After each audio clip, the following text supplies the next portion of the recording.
قال لمن حوله الا تسمعون، تو جو اس کے ارد گرد جو اس کے درباری بیٹھے ہوئے تھے، اسمبلی پوری بیٹھی ہوئی تھی ان کی، ٹھیک ہے نا، اس اسمبلی کے اندر ساری کی ساری باتیں ہو رہی ہے، تو اس نے اپنے اسمبلی کے ممبر سے کہا کہ سن رہے ہو تم یہ کیا کہہ رہا ہے؟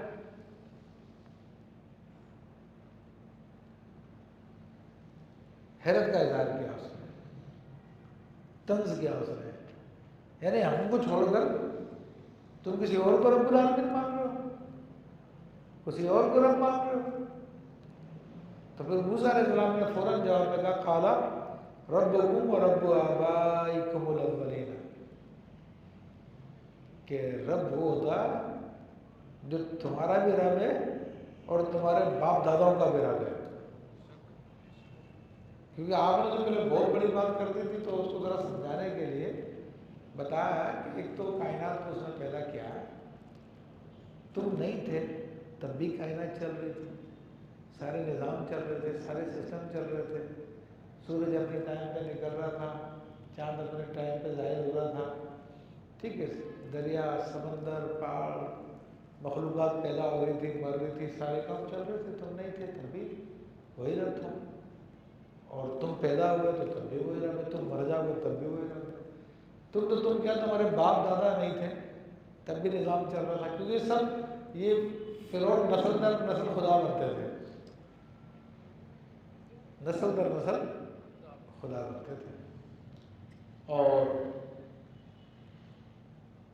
ایک عرصے تک یہ عام انسان ہوتے تھے، لیکن جب بادشاہت میں آتے تھے تو پھر کہتے کہ اب میں نے خدائی کا جنم لے لیا، تو پھر برتھ ڈے سب سے پہلے انہوں نے ایجاد کی ہے.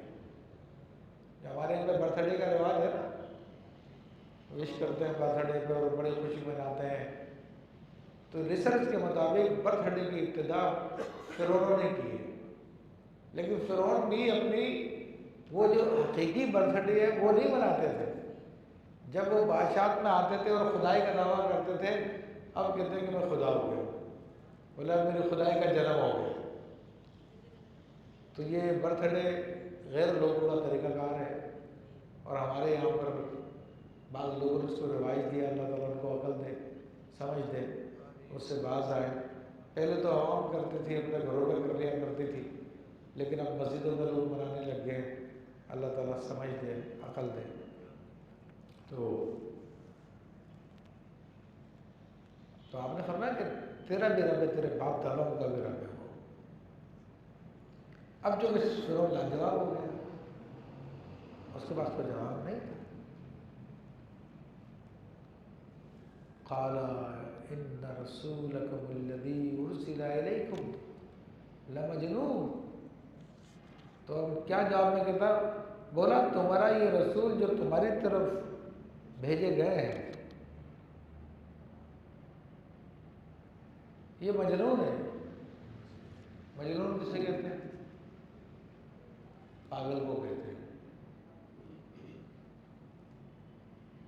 اب اپنی اصلیت پہ آ گیا، کیونکہ جب سامنے جواب ختم ہو جائے، دلیلیں ختم ہو جائیں، تو پھر طاقتور آدمی اپنی بدماشی دکھانا شروع کر دیتا ہے. تو موسیٰ علیہ السلام نے جب کہا تیرا بھی رب ہے، تیرے باپ دادا کا رب ہے، تو اب اس کی تو سارے کی ساری دلیلیں ختم ہو گئی، کیونکہ یہ تو نہیں کہہ سکتا تھا، کیونکہ اس سے پہلے بھی کائنات چل رہی تھی اور اس کے بعد بھی کائنات چلے گی. اس کے باپ دادا سے پہلے جو سب کے سب خدائی کا دعویٰ کرتے تھے ان سے پہلے بھی کائنات چل رہی تھی. تو اب اس نے بدماشی شروع کر دی اور برا بھلا کہنا شروع کر دیا. پھر موسیٰ علیہ السلام نے کہا کہ رب المشرق والمغرب وما بینہما، کہ وہ مشرق اور مغرب کا رب ہے اور جو کچھ اس کے بیچ میں ہے ان کا بھی وہی رب ہے. کہ تو اس بات کو پاگل بن کہہ رہا ہے تو میں اور بتاتا ہوں تجھے، وہی رب ہے بس. ان کو تم تعقلون، اگر تم کچھ عقل رکھتے ہو، تم عقل رکھتے ہو. تو اب یہ ان لوگوں کے لیے یہ تعزیانہ قرآن کی آیت ہے جو کہتے ہیں کہ مرشد کو رب سمجھنا یہی رسم عاشقی ہے. ان لوگوں کو بھی قرآن کی آیتیں یہ بتا رہی ہے کہ جب تمہارا پیر نہیں تھا تب بھی رب تھا، تمہارا پیر مر جائے گا، مٹی کے اندر چلا جائے گا، تب بھی رب ہے۔ جو رب تو وہی جو ہمیشہ سے ہے، ہمیشہ رہے گا۔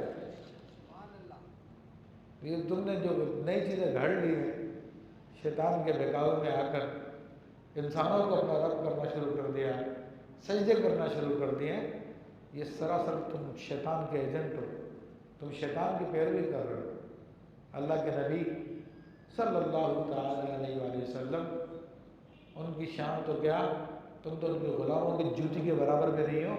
جوتی تو کیا، ان کے جوتیوں کے اندر جو خاک آئی ہے اس خاک کے ذروں کے برابر بھی نہیں ہے۔ تو انہوں نے کبھی اس قسم کا کام نہیں کیا، انہوں نے صاف منع کر دیا کہ سجدہ صرف اللہ تعالیٰ کو روا ہے۔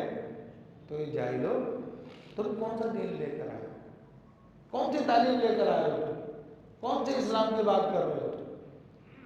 تو یہ ساری کی ساری گمراہی کی باتیں ہیں۔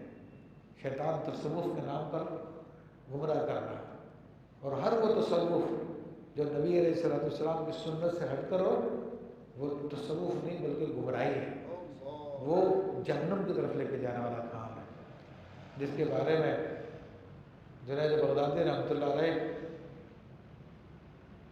کے سامنے جب ایک شخص کا ذکر کیا گیا،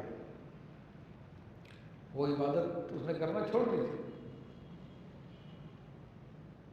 تو کہا کہ حضرت وہ عبادت نہیں کرتا، کہتا کہ ہم تو پہنچ گئے، ہم تو پہنچے ہیں، عبادت کی ضرورت تو اس کو ہے جو ابھی راستے میں ہے، ہم تو پہنچ گئے منزل پہ، ہمیں عبادت کی ضرورت نہیں ہے۔ تو آپ نے فرمایا الائنا وصل وصل الى سفر، کیا کہاں پہنچ گیا، وہ جہنم میں پہنچ گیا۔